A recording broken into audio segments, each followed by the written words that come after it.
Hello and welcome into another edition of the USL show. Happy to have you here on Tuesday night or in the podcast player at some point in the future.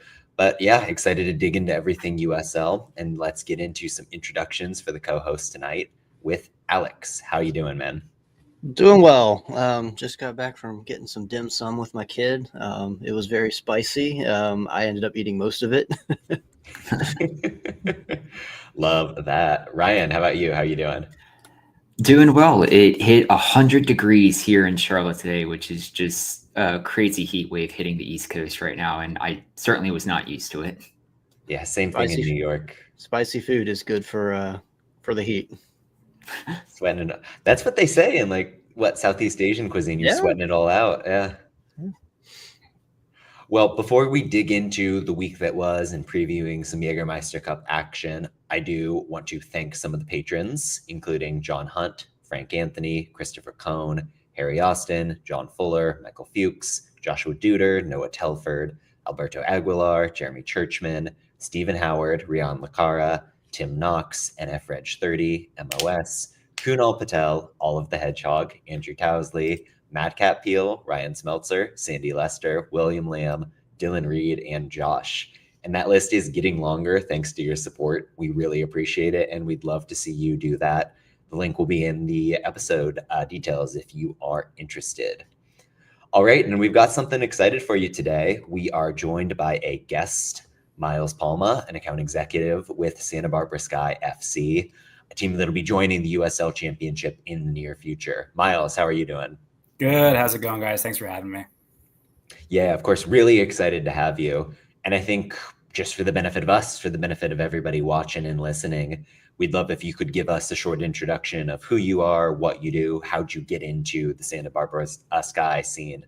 Sure, yeah. Well, first of all, thanks again for having me on, Ryan. I was watching that Benfica Bayern Munich game in Charlotte earlier today. It looked extremely hot. I was glad I wasn't out there. I'm out in Southern California or Central California, where it's not too hot. But yeah, so anyway, I'm Miles Palma. I'm an account executive here with Santa Barbara Sky FC. Moved out here from the other side of the country, coming from Portland, Maine, originally from Boston, but coming out from Portland, Maine, where I was working with another minor league team, but in hockey.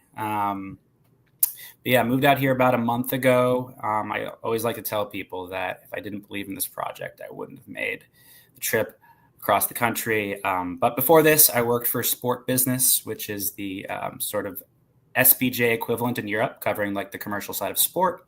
I was based out of London. And before that, I was in Barcelona receiving a master's degree with the Johan Cruyff Institute in football business. So I like to think I'm well-traveled and sort of familiar with the game. I'm also half Brazilian, so it's kind of required by law that I know soccer pretty well. Sound like a future CEO of a team here. Let's see. I like to think I'm more of a people's guy rather than a corporate guy, but you never know. You could be both. Yeah. So kind of thinking about the day-to-day for you at the club right now, what is that looking like as the team is trying to ramp up towards the season ahead? Totally. So we have a few exciting things coming out of us recently. So yesterday we had our first ever supporters club meeting.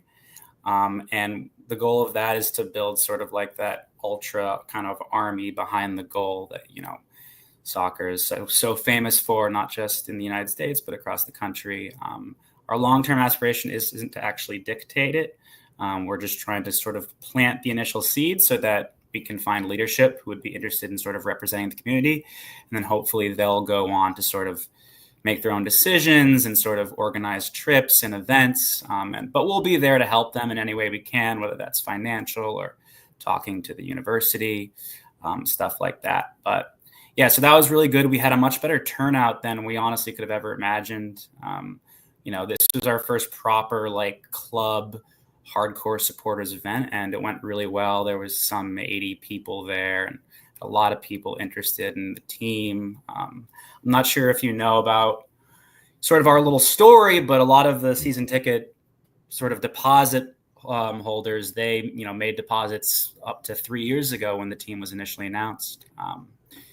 And the reason why I reached out to you guys to come on to the pod actually is because I was following along with you guys online, and I forget which one of you, but you asked the question, like, is Santa Barbara Sky still happening? And I was like, oh my gosh. I'd only been watching for 2 minutes at that point. I was like, well, it is happening, undoubtedly. But I was also a little bit sad to hear that was sort of the impression across the country or maybe even locally. So I'm here to put those sort of ambiguities to bed. The team is 100% happening for real this time.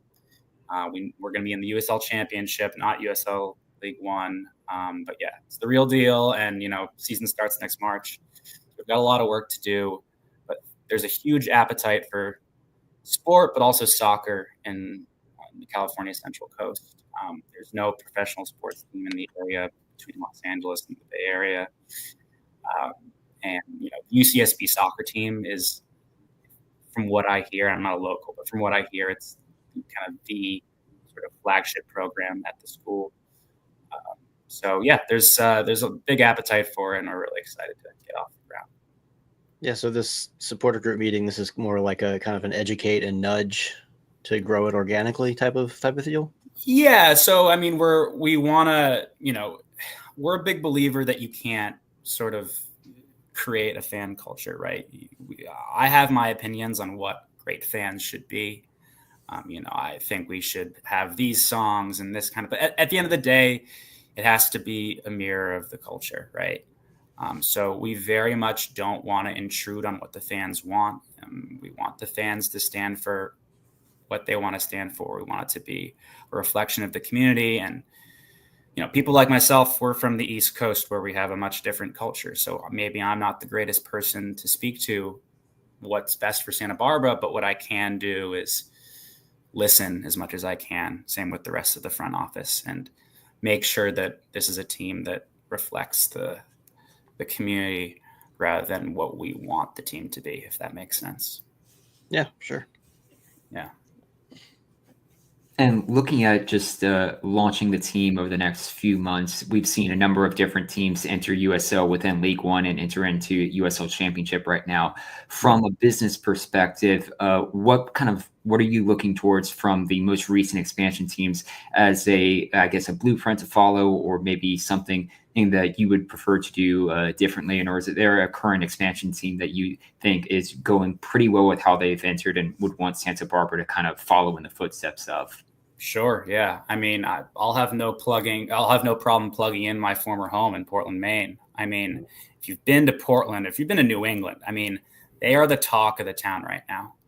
I worked for the Maine Mariners for the hockey team there, and we had great support, but like the Hearts of Pine, their logos are everywhere. They're you hear it on the streets, people talking about it. The amount of community activations they're doing is crazy.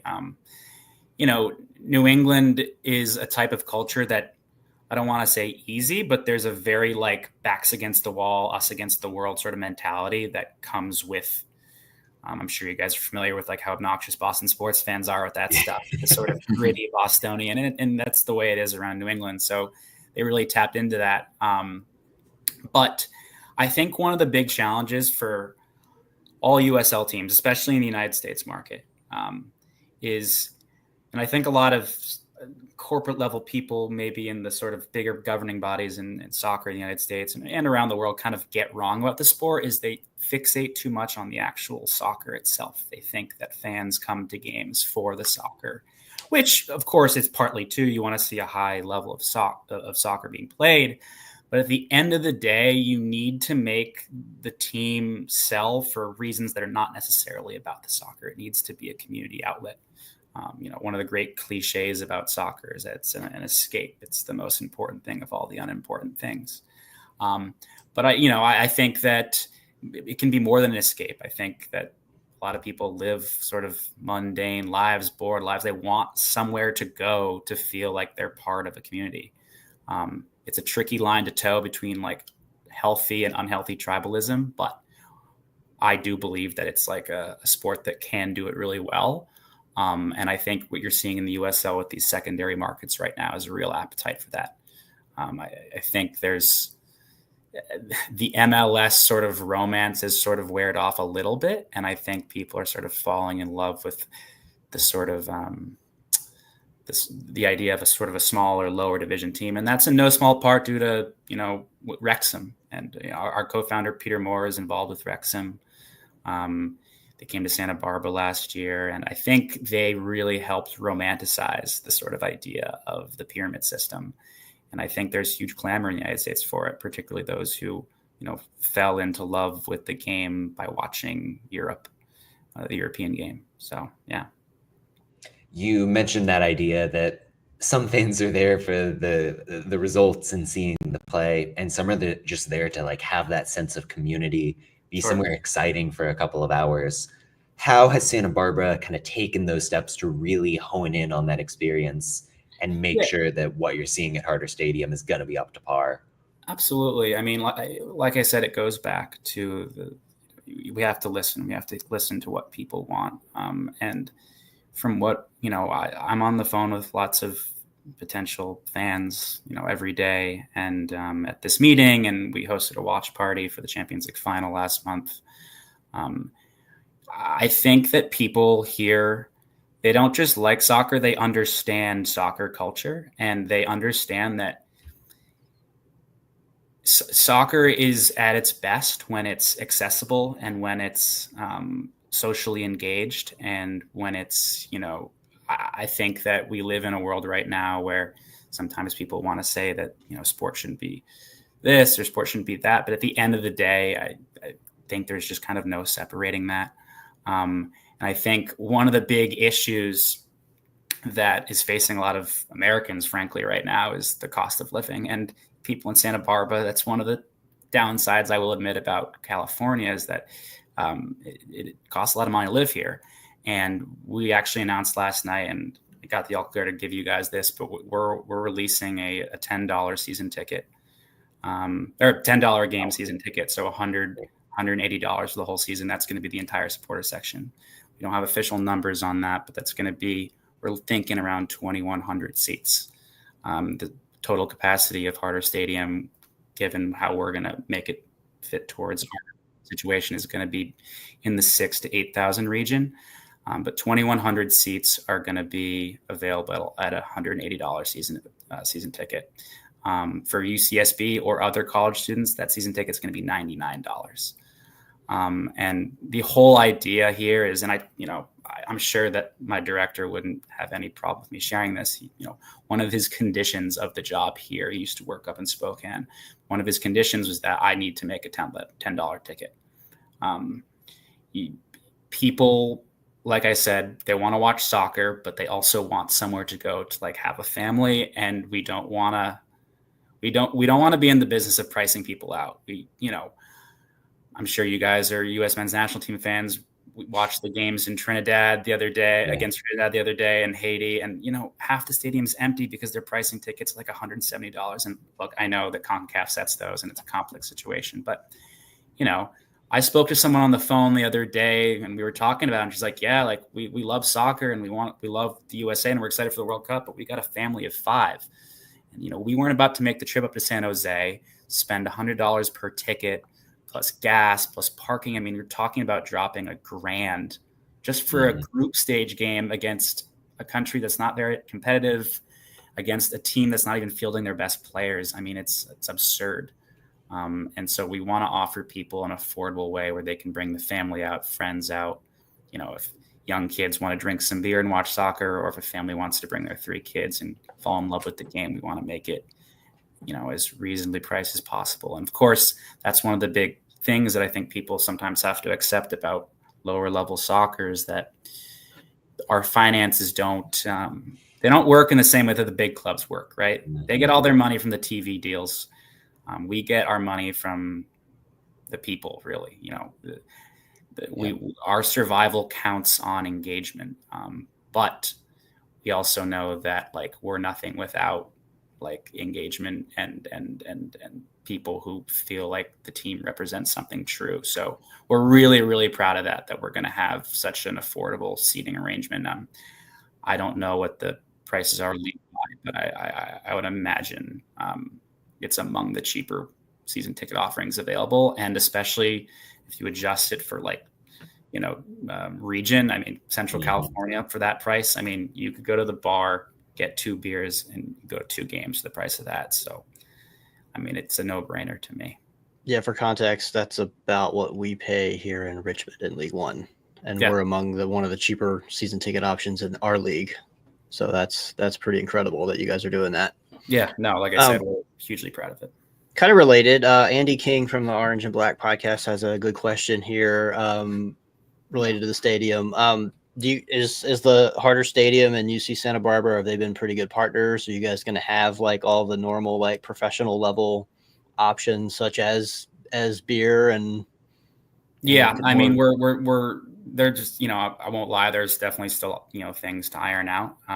But, you know, they're very much on board with this. I think, you know, we really want to make it happen. It's important that we tap into that college community here. They're such a big part of Santa Barbara's culture, UCSB. So many people come here, live in UCSB, fall in love with what is admittedly probably the most stunning place I've ever lived, and stay here forever. And so it's really important that we keep that connection. But yeah, I don't know. We don't have an official agreement yet in place in terms of, you know, pricing for beer and stuff like that, but there will be. There absolutely will be. I think at the supporters meeting yesterday, I think my boss had a similar question to that, and you know, his answer was rather simple. It was like, "What's soccer without beer?" So I think, some teams have had some issues with college campuses. Lexington. I think that's definitely something that's obviously colleges are always a little bit hesitant to go forward with for a handful of reasons, but I mean, look, when I was living in, I'm a Chelsea fan. So when I was living in London, I was lucky enough, I had some connections within the club to travel home and away. And there's nothing like, you know, getting to Tottenham away and you're a little bit introverted and then you have like 2 to 3 beers and you're like, oh yeah, I can start singing now. So we definitely want to allow that sort of culture to come into to our team. Sure. And that's a nice little bridge into another question here that we had lined up. When you think about starting up a team, I think the beer component is something people might not think about as a challenge. Has there been anything else that, as you've come into the Sky organization, has maybe surprised you as something you didn't expect to see as a hurdle? In terms of a hurdle, I mean, I think a lot of the major hurdles kind of occurred before I got here. That's sort of why you saw that delay from the club's announcement to the actual launch. I think, you know, we were originally going to play at City College in town, but then we moved it to Harder Stadium. You know, there was, you know, we didn't have a front office built out, and that obviously takes resources and finding the right personnel. And so, so, I mean, I've only, you know, like I said, I've only been out here, I've only been part of the team for about 2 months now. But yeah, no, I mean, I think I'm really encouraged with the people that we're working with. Everyone's really on the same wavelength with sort of the ethos that we're going with here. I love, like I said, I loved it on the East Coast, but I jumped at the opportunity to be part of a team from the start. When I was in college, I interned with Loudoun United in DC during their first ever season. And I remember thinking like, damn, it's so cool to see them sort of like, you know, putting the shovel down at the site of their stadium and all these things and really getting the community engaged. And I'll also admit that like, I was only a 19-year-old operations intern, so I didn't really exactly have like creative freedom to let my ideas shine out, but I would have probably done a few things differently. And here I have a lot more freedom. I'm on the front lines with a lot of things on this podcast, for example. So I'm really excited about that, but no major hurdles yet. I won't claim smooth sailing, but things are really looking positive, and last night was a huge indication of that. Awesome. And Alex, Ryan, unless you have anything else, I'll end up with one more question. As you kind of look forward 5 years, 10 years from now, what do you think the identity of Santa Barbara is going to be in the USL? What's going to be the factor that sets this club apart and is immediately distinctive to fans across the league? Yeah.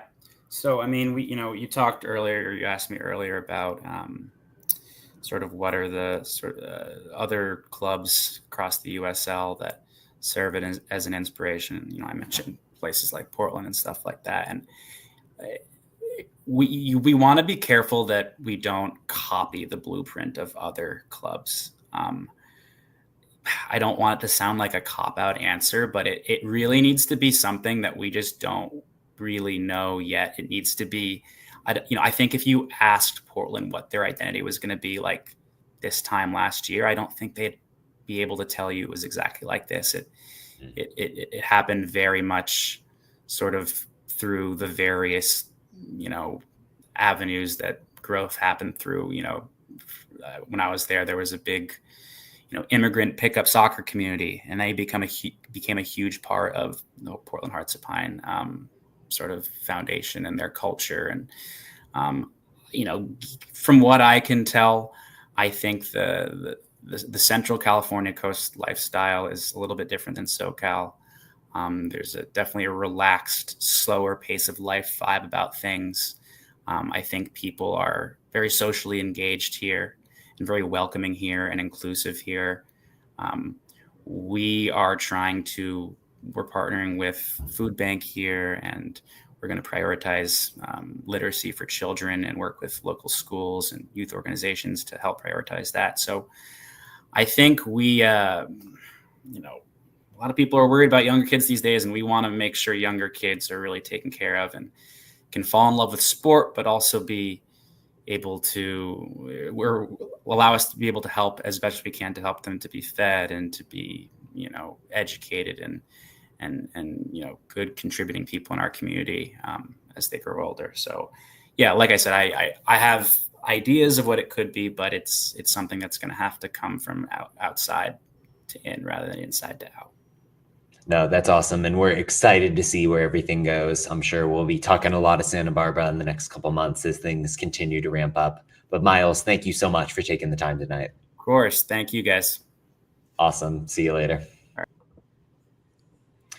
All right. Well, that was awesome. Super excited to see Santa Barbara do their thing going forward. I think that sets us up now to kind of move on to League One and get some talk going with that.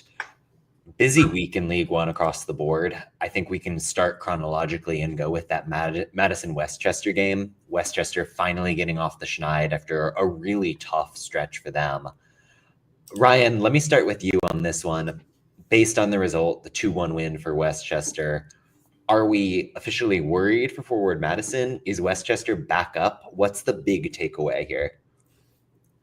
It's their first win for Westchester since March, and what stuck out to me most about it was they had won in the exact opposite way that they had been losing games or dropping points previously, of conceding first and then coming from behind to steal all 3 points from this. So it's a huge match, at least in terms of Westchester, to at least kind of like regain some hope into their season here. And like, it was their second win in the league so far. But yeah, if we're Forward Madison, I would be starting to really look at the panic button right now, just knowing how the league has gone and just all of their other results that they've had since then. The Jägermeister Cup is obviously not off to the flying campaign start that they had hoped. And yeah, this is, I think, starting to get towards wondering what's happening with this Madison project.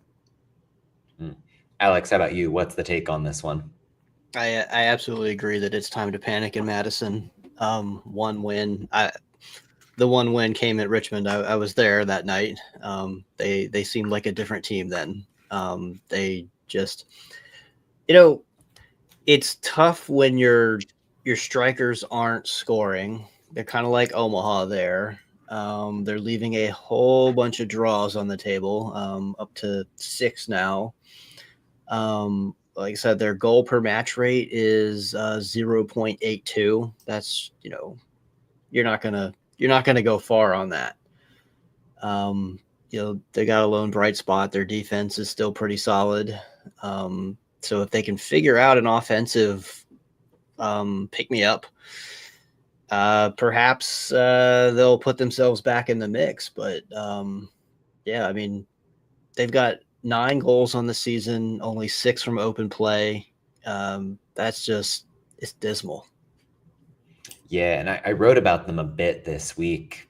What's surprising to me is that if you look historically over the era that Matt Glazer has been there, this is the least pressing takeaways they've ever had, the least dribble attempts they've ever had. It's like some level of dynamism that forward Madison used to bring to the table close to the goal just kind of went away and faded, which I think is odd given that they've traditionally had a lot of continuity. We saw Gebhardt and Boyce be active early in the season. I think it's interesting, at least, that Juan Galindrez, I don't think even appears in this game against Westchester, which is a big call to be making for a striker of that caliber. It's a major question mark to me as to whether the offense is fixable with this group. We've seen it other times in the USL where things just go stale and you can't really explain it. I'll be curious to see what happens if this run of form continues, because I really do think it is worrying for them right now. And Alex, on the other hand, yeah, go ahead for it, Ryan. I was saying, Alex, as you had mentioned, like this is Madison, and like that match against Richmond was the only time they had scored multiple goals in a match against USL opposition. And if they can't beat Knoxville in this Jägermeister Cup weekend match, it will be the first time since October 2022 that Madison had lost 4 games in a row across all competitions. Ooh. Crazy. Yeah. In the context of this game, I was impressed with Westchester. I will say that this feels like a club that for 30 minutes at a time at the start of any given match has looked like a genuine playoff team. And then the defense collapses. Then defenses start to pick up Obregon and it stalls out. Westchester finally did the job defensively. And it wasn't like it was a huge swing from Dave Carton. Similar players, similar system. Some of that chemistry just finally arrived, which I think is natural for an expansion team. And I thought the goals they scored were quite well worked, like building into Prince Sadie on the break and letting him do his thing, getting that chip over the top to get the penalty for Obregon. Lots of solid patterns that we've seen over the year, but maybe haven't connected. This was the complete performance on a big stage in a CBS broadcast game that I think Westchester needed to kind of kickstart their season. Yeah. Any further thoughts on that one? If not, we'll take it to the weekend where near and dear to your heart, Alex, Richmond goes down 0-1 in favor of the Spokane Velocity. Spokane is just doing their thing this year. They're untouchable pretty much. I'd love to get some thoughts. I don't know if you were at the match, but yeah, another impressive win. Yeah. Yeah, Spokane, they're just kind of on cruise control. Like nobody's, like you said, nobody's really touching them. They're getting the job done. Carlos Marancio is having a career season in goal. But then again, Richmond didn't even challenge him. He didn't have to make a save in that game because Richmond had 0 shots on target. But yeah, and then Spokane also they kind of like at the match we're sitting there behind their bench and they just kind of were rubbing in the fact that they have this incredible depth because they had a triple sub of Jack Denton, Nilf Binyals, and Anwar Pelaez. It's like what can you do against that in this league? As far as Richmond, they had a posture that seemed to be just mostly defense, which against a team like Spokane, I guess that's okay. But you can tell that the players are starting to get frustrated. The fans are definitely getting frustrated. It's been a while since we've seen a win. And I know that Richmond is very open about their long-term plans to develop local talent for future transfers, and nobody's really faulting the kids that are on the team, but it seems like there's not really a balance with competitiveness right now. And I think a lot of fans had questions when later in the match, Richmond's only down 1-0 and they pull Emiliano Terzaghi, they pull Neil Seufert, 2 of the best offensive players on the pitch, and then put in a rookie and a child. And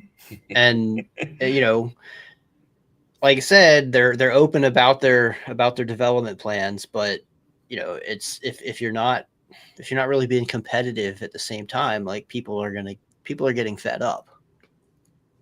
Yeah, to kind of probe a little bit more deeply, I think if you look at this whole run of poor form for Richmond, some of it early on was the defense. Like there were a lot of shootout games where you were giving up 3 or 4 goals. Lately, it's been an attacking problem. In your mind, like what's the key issue that's haranguing this team at the moment? There's been some injuries. Chandler O'Dwyer and Adrian Billhart have missed a few matches. Billhart has missed significant matches. Terzaghi has missed some matches. Now Darwin is set to miss a few matches. So they're not getting really any help there, and there's not as solid of depth as there are on a lot of other teams. So it's causing a lot of, I think it's causing a lot of confusion and frustration when it comes to like how we're, how they're supposed to operate. Yeah, Ryan, thoughts coming out of this one?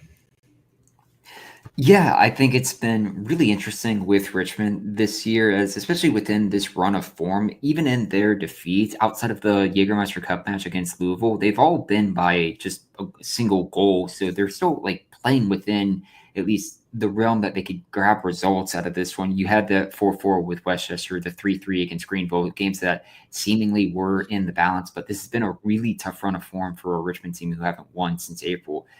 Turn it on to the other side with Spokane, and that they've already surpassed the longest unbeaten run in league play that we saw from last season. You have to go back to 2023 with Omaha when they went 14 matches in a row unbeaten in league play as well. That this is a Spokane team that is just automatic pretty much every weekend as a team to consistently wager on. And if you're looking ahead to some of their future matches, if they get to 14 games unbeaten, which would match Omaha's, they would do that in a match against Omaha in August. Yeah, I mean, I don't want to get out over my skis with what Spokane is doing, but it feels like they've got the potential to really string together something historic. I was digging into like the XG numbers. If you look at it on a per game basis, they are beating teams by 1 whole expected goal per game, which is the second best mark in the history of the league. Like that's incredible what Lee Wiedemann has done with this club. I think it's so fascinating that Nico Brett is really only just getting rolling. Vignol's got a rare start when they played midweek somewhat recently.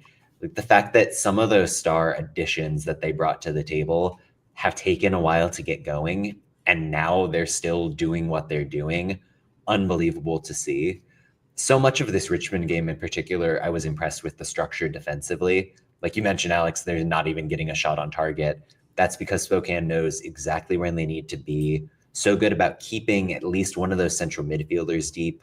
Derek Waldeck is unbelievable. Feels like he has eyes in the back of his head in terms of the defensive responsibilities. And then they just wear you down. They can be a possession team. They can counterattack if they need to. They understand the moment almost every single time they hit the field.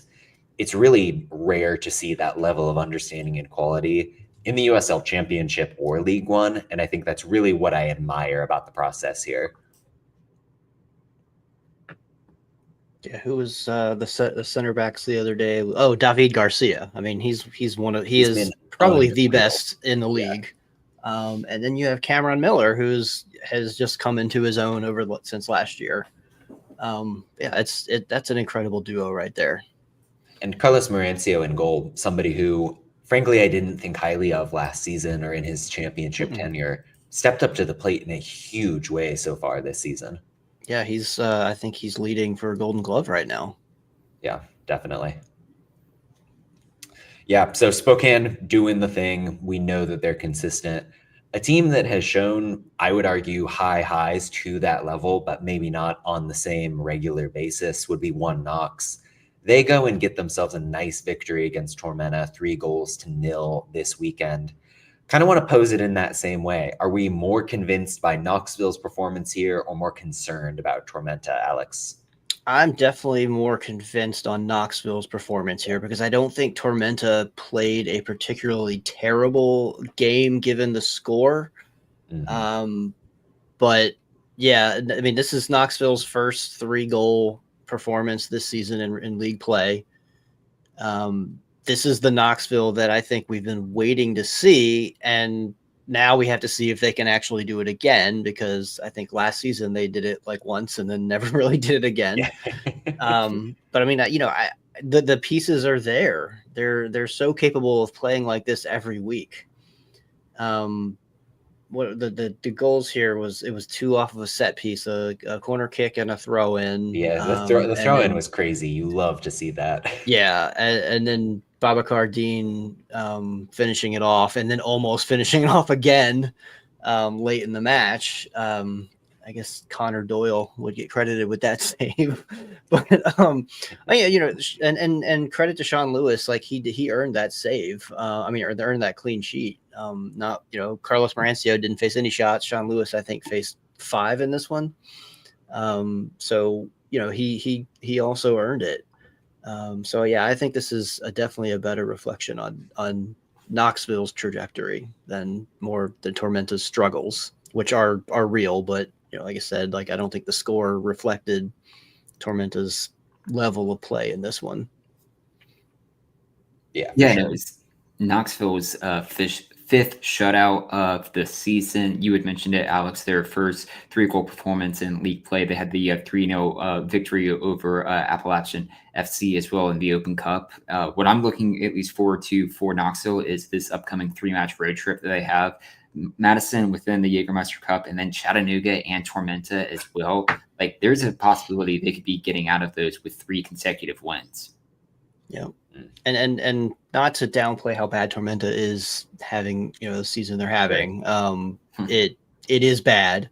They've lost 5 of 6. They're conceding 2.1 goals per match. Pretty abysmal there. Showing that even Austin Pack has his limits when it comes to bailing out defensive mistakes, like he was able to do in Charlotte all the time. Yeah, it's on the Pack thing. I think it's been an interesting experience to see him out of the Mike Jeffries system. I think there's something to be said for the fact that Charlotte builds their defense in a way that just limits good quality chances. And that's not to discredit what Pack did or what Matt Levy is doing now. But, man, he's a lot more exposed in Tormenta, and I think that's showing a lot of the time. This game in particular, Knoxville was so willing to sit in, absorb pressure, really try to limit where Tormenta could move the ball. Like, they were pressing high, but as soon as Tormenta broke through, it was low block.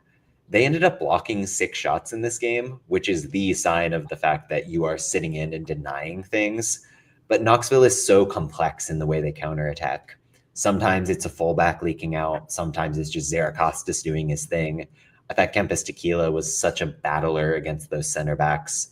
When you've got that much variety, it's really hard to get a stop. And Tormenta grew into this game where they needed to throw bodies forward. They couldn't break down the defense. That left more room on the counter, and Knoxville did their thing. And obviously it's the set pieces that make a difference, but I thought that the way that they were organized set them up to nullify what Tormenta does best here. Just impressive stuff all around from One Knox. That said, it's Tormenta. At this point of the season, we kind of know what they are. A team that wants to possess and maybe doesn't have the tools to break teams down. We saw those quotes from Ian Cameron a couple weeks ago saying, like, I don't know if the possession game can really win anything in League One at this point. Maybe I need to change systems. He hasn't done so far. I'd be curious to see if they try and pursue a tactical change at some point. Especially with Naples at home tomorrow. Mm-hmm. Good luck. Yeah, no kidding. Yeah, so any other things from League One? I know there was a bit of kind of off-the-field news this evening with Texoma's CEO being removed from that position, but staying on as a minority owner. Seems like that's a developing situation. But Alex, if you had any commentary on that? I haven't heard anything else. It looked like it was broken by Third Degree that covers Texas soccer. No official announcement from the team that I can find. But yeah, CEO and board member Simon Kaiser is out. Jacob West, who is another member of the ownership group, is in as acting CEO. And there are no other details.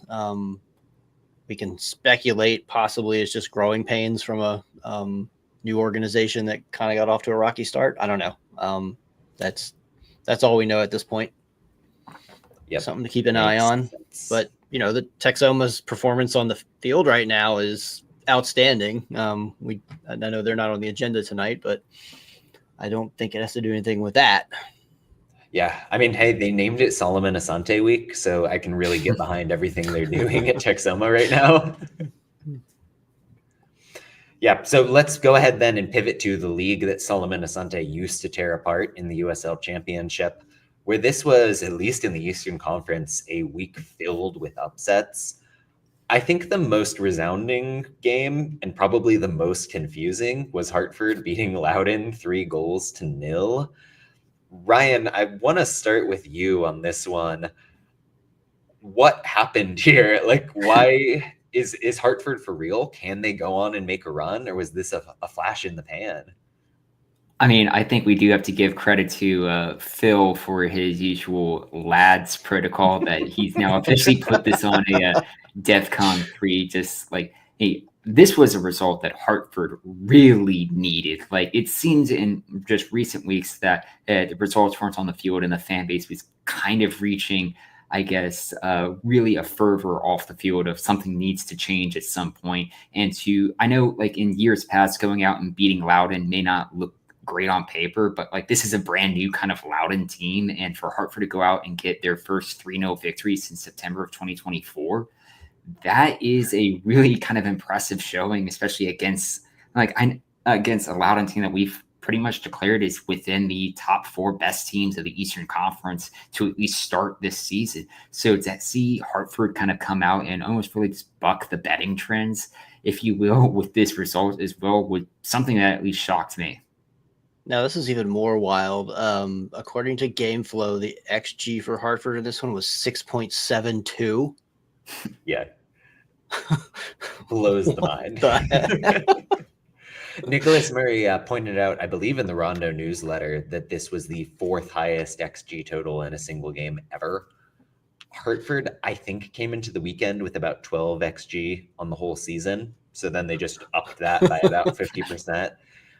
The level of outlier that this performance was is hard to overstate.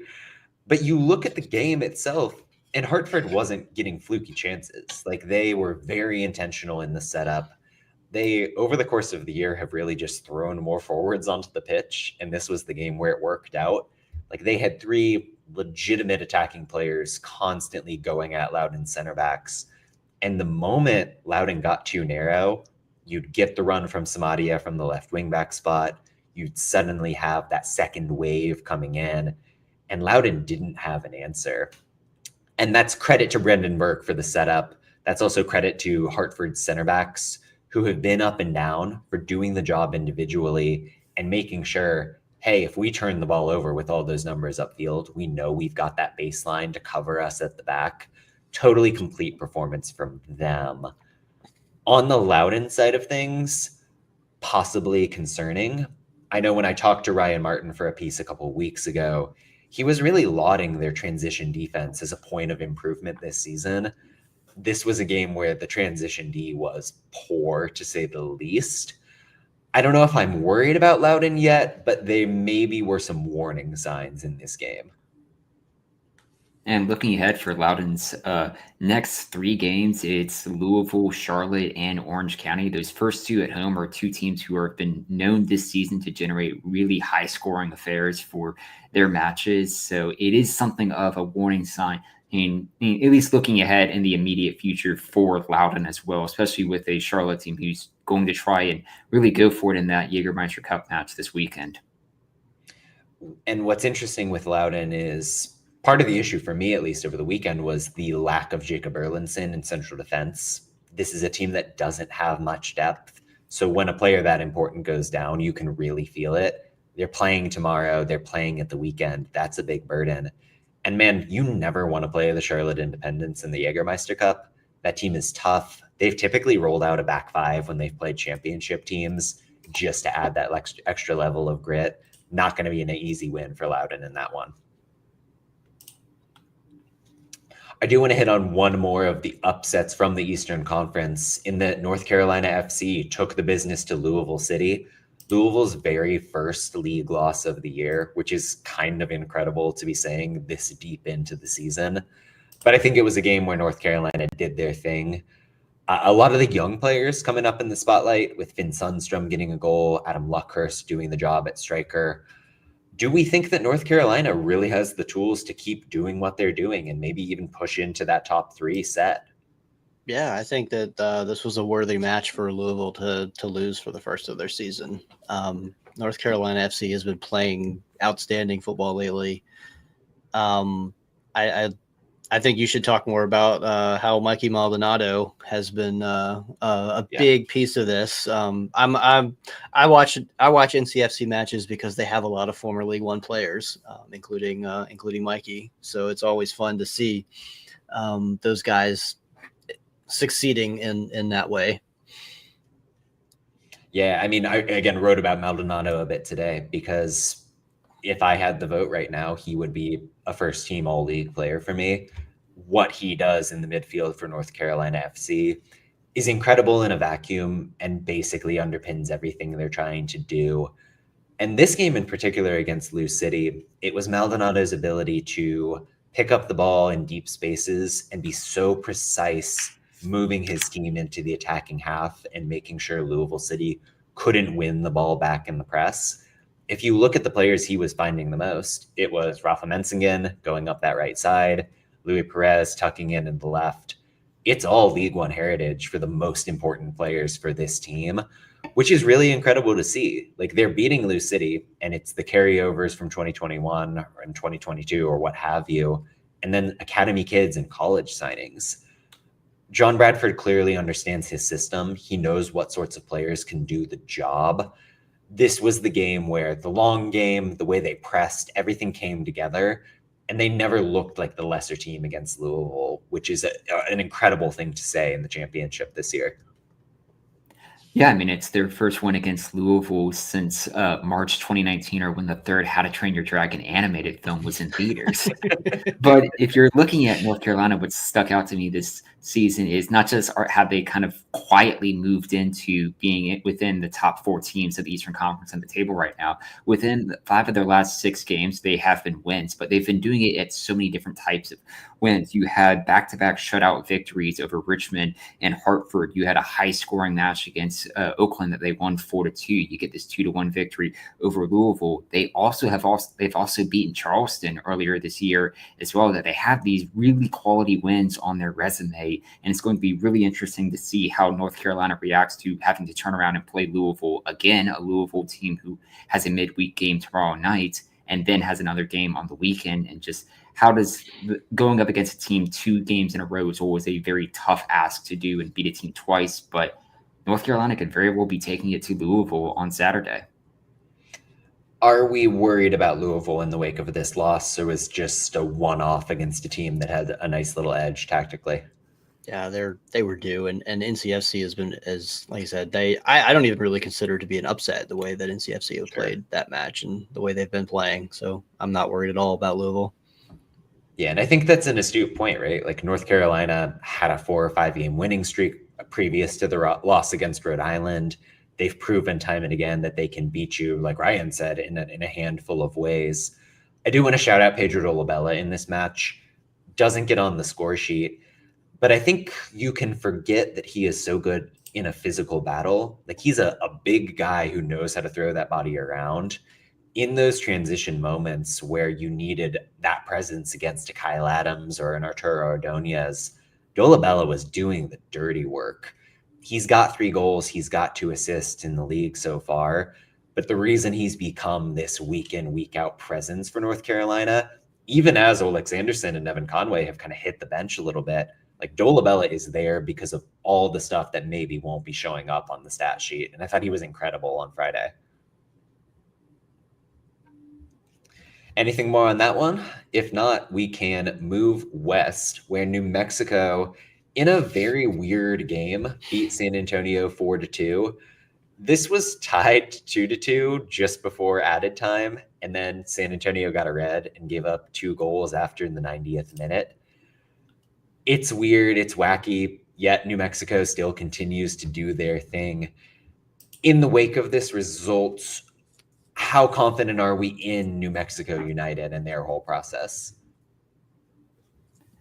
Yeah, like entering this match after they had the 2-1 defeat against Lexington, which I had kind of put forth the question of for the game against San Antonio, does New Mexico have a almost hangover, if you will, going into this game and going out and scoring 4 goals that they've done? I know that it was impacted by the red card. It kind of put forth a lot more faith back into New Mexico for me moving forward. If you're looking at their 3 previous wins that they've scored 10 goals in those 3 previous victories as well. And then they had the 3-3 against Phoenix in that time. I'm still at least high on New Mexico. I know we rarely mention them on the show just because when they do, it's either them getting defeated or they just kind of are in background picking up results as we kind of expect them to. But yeah, I still think New Mexico is going to be fine. They're still currently top the Western Conference.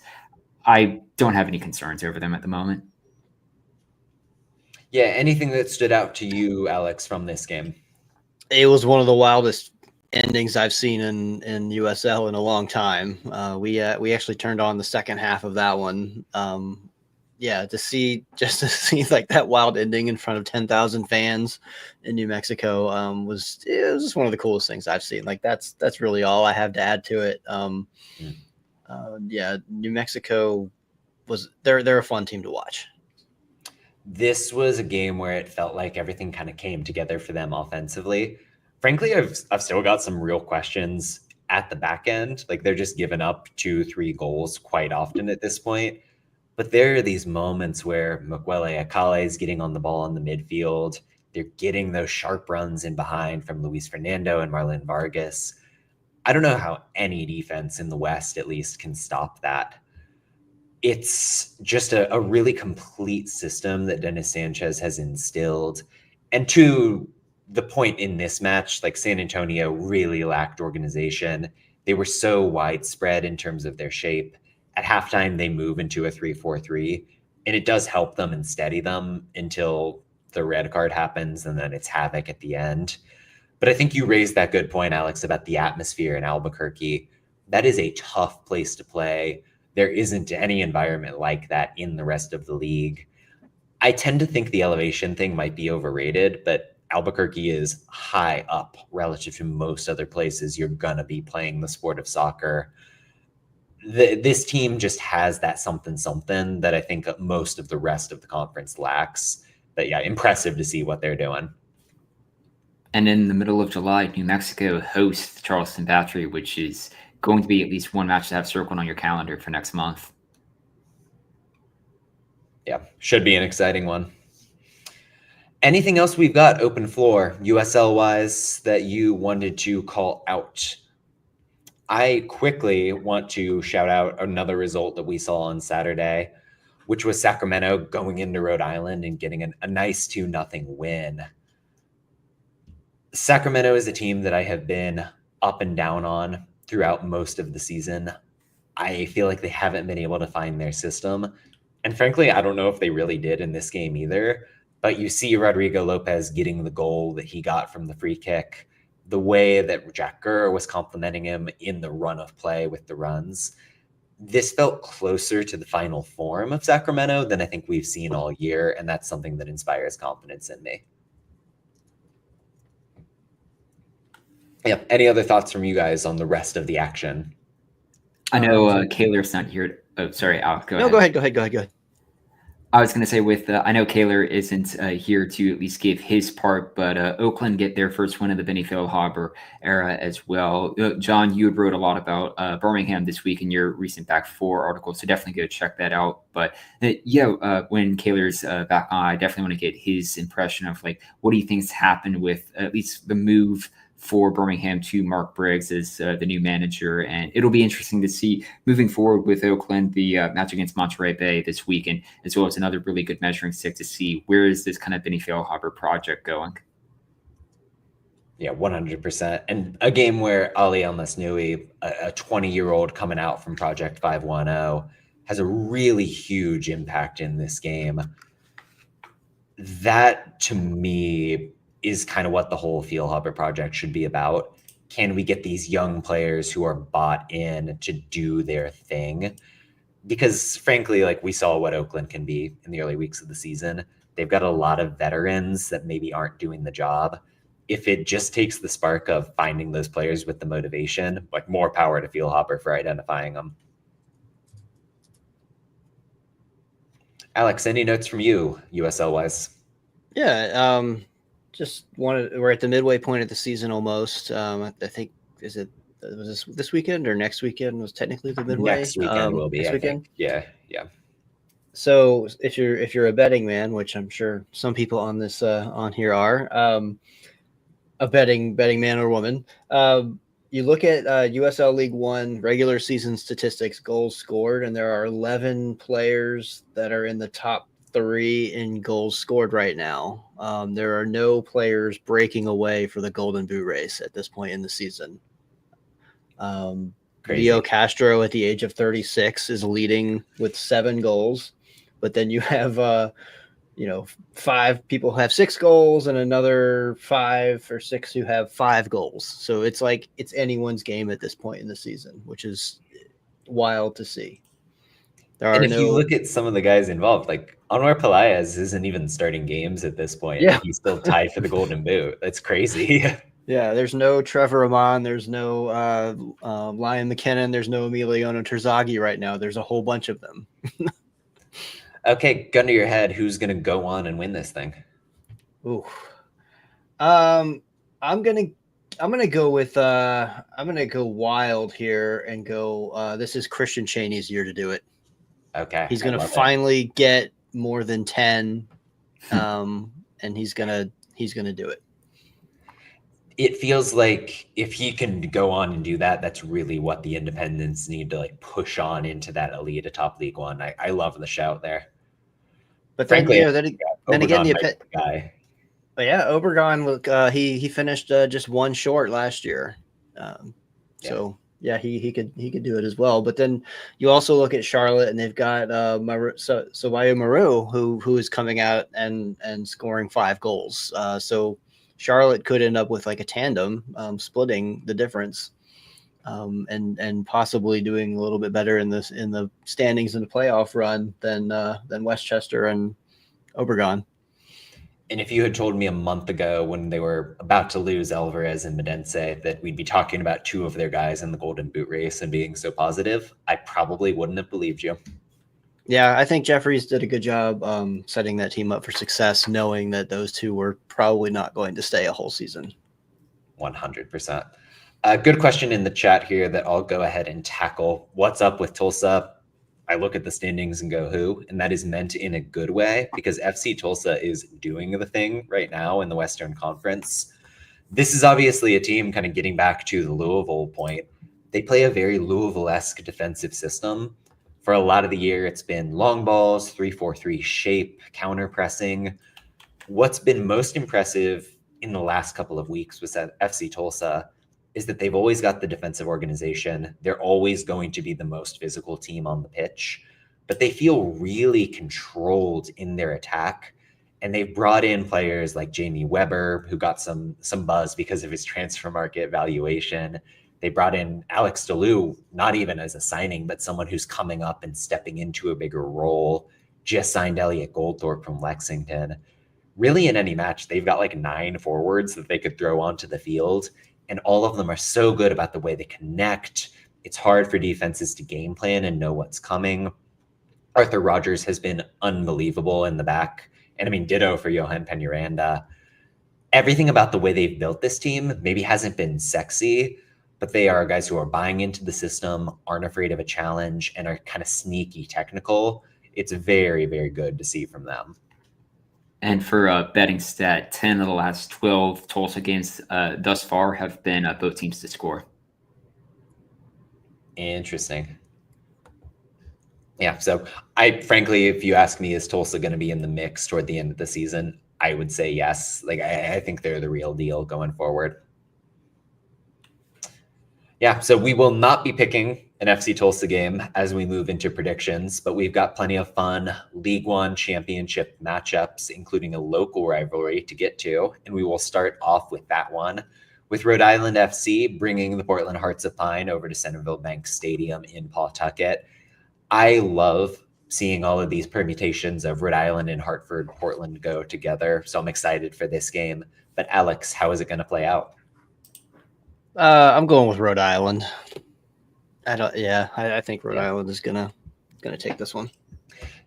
Seeing what you've seen out of Ollie Wright and everything, do you think that there's a chance?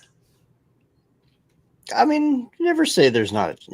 There's no chance. I don't have it as my lock. I'll put it that way. Sure. Okay, Ryan, how about you? I've actually gone with Portland on this one. I think it will get decided in penalties. So probably if you're going to do a wager, you're going to get better odds on a Portland win or tie.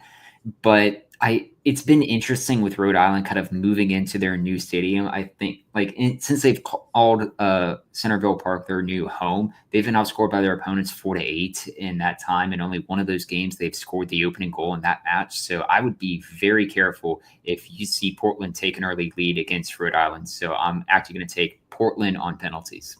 Ooh. Love that. Bold pick there with the penalties. That's a good one. I'm going Rhode Island FC as well. Frankly, I could really see an upset, and that's because I don't believe in what Rhode Island is doing at the moment, and I think Portland is so dynamic with that attacking line, right? And what Azadi is doing, his heating up form feels so dangerous. But Rhode Island has enough defensive depth and enough quality up top that I think they can circle the wagons and get a win here. But this might be the matchup I'm watching this weekend, just on pure kind of off-field Northeastern vibes. And then I do want to swing it over to the West Coast, where we're getting yet another fascinating interleague matchup. The Las Vegas Lights doing their thing with Giovanni Troise as the interim manager there, taking on a team we discussed earlier, Red Hot Spokane Velocity. Alex, how do you see this one going? I think Spokane's going to. I think Spokane's going to get this one on penalties. Okay, love it. I think their defense is they're gonna hold on. I know Las Vegas is the new and improved Las Vegas, but I'm gonna call Spokane on penalties on this one. Yeah, Ryan, how about you? I've taken Spokane in regular time to win this one. I know Las Vegas has back-to-back shutout victories for the first time since May, and there also will be looking to make it 3 wins in a row if they can get a win in regulation for the first time since May as well. But yeah, as we've spoken about earlier on the show, the Spokane team has just been really impressive in just how they've gone through a lot of USL League One opponents, and I think they can get a victory over Las Vegas here. Yeah, I mean they're playing like a mid-level, or maybe not quite mid-level, but they're playing like a championship level team right now. And I think they're probably around that level of Las Vegas. I mean, if you ask me, and if you put Spokane into the West this season, they would be a playoff team without a shadow of a doubt. I might be overconfident in saying that, but I really believe in what they're doing. I also kind of believe in what Las Vegas has done since they got rid of Antonio Nocerino. That said, the 3 goals they've scored, 2 of them have been just bad defense, which Spokane never is guilty of. And 1 was a counterattack at the last ditch in Indianapolis, which Spokane doesn't really tend to concede. I think the Velocity are such a well-oiled machine that they know how they're going to approach this game. They know what they need to do to stop the Lights. I hate to put a curse on it by having us all pick the Velocity, but I think Spokane wins this game. And that is it for us on the predictions. One last call on any USL thoughts. If not, go ahead. I just noticed AV Alta are the only team eliminated from advancing in the Jägermeister Cup right now because they've played 3 matches. Oh, do they have any points? 1 point on a draw. They beat Oakland on penalties, but they lost their first 2, so they're already eliminated. But that just means they can go all in on league play, which they are. I think they are doing. And they do have a match against Naples on Saturday, at least in background of all the Jägermeister Cup action as well. Yep. Okay, love to see it for them. Ryan, let me start off with you. Let's move on from the soccer. Anything else you're watching, enjoying as of late? Yeah, so at least over the last, I guess, week or so, I've been trying to go through all the John Wick films, and I know the fourth one has been about a 3-hour film, so I took a break from that, and I watched a movie called Perfect Days last night, which Oh was a yeah. really just delightful Japanese film. It felt like really slice of life, if you will, and really kind of calming as well. So I would recommend seeing it.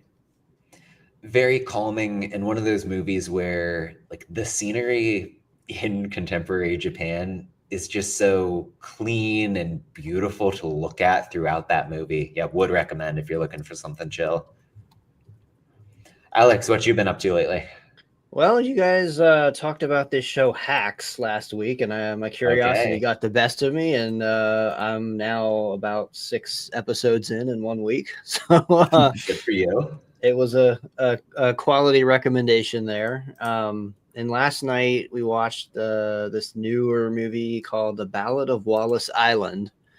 Oh, It's how on was that? Peacock. I've been meaning to watch it. Yeah. It was really sweet. We really enjoyed it. Yeah, it's a washed up folk singer, now pop star, who gets paid a handsome fund from a mysterious millionaire to go to this remote island to play a private show. And then hijinks ensue. Love that. Yeah, again, meaning to wrap around and watch that, so I'll bump it up the list a little bit here. So what about you? Yeah, well, first and foremost, excited for The Bear to be coming back tomorrow. Always loved that show. On to the 4th season now, which feels crazy. I remember just binging the whole thing when it dropped, like initial season. So excited for that. Separately, I've been on a real tear with just watching old Albert Hitchcock movies and Alfred Hitchcock. What am I saying? And kind of filling in some blanks with that. So I've been pretty much going sicko mode and doing nothing else but that in my spare time recently and having a ball with it. Yeah, so that's pretty much all we've got tonight. Thanks to everybody who was here for the live chat. Thanks again to Miles for joining up. I know I can speak for all of us in saying we appreciate that, and we're excited to see what's coming in Santa Barbara. We will be back next week talking potentially about all league teams and that sort of thing. Until then, we will send you off with Alan's. Thank you for watching another episode of the USL Show. The USL Show is now proudly part of the Protagonist podcast family. Please go to protagonistsoccer.com to check out more work. Thanks for stopping by. We'll see everyone again next time.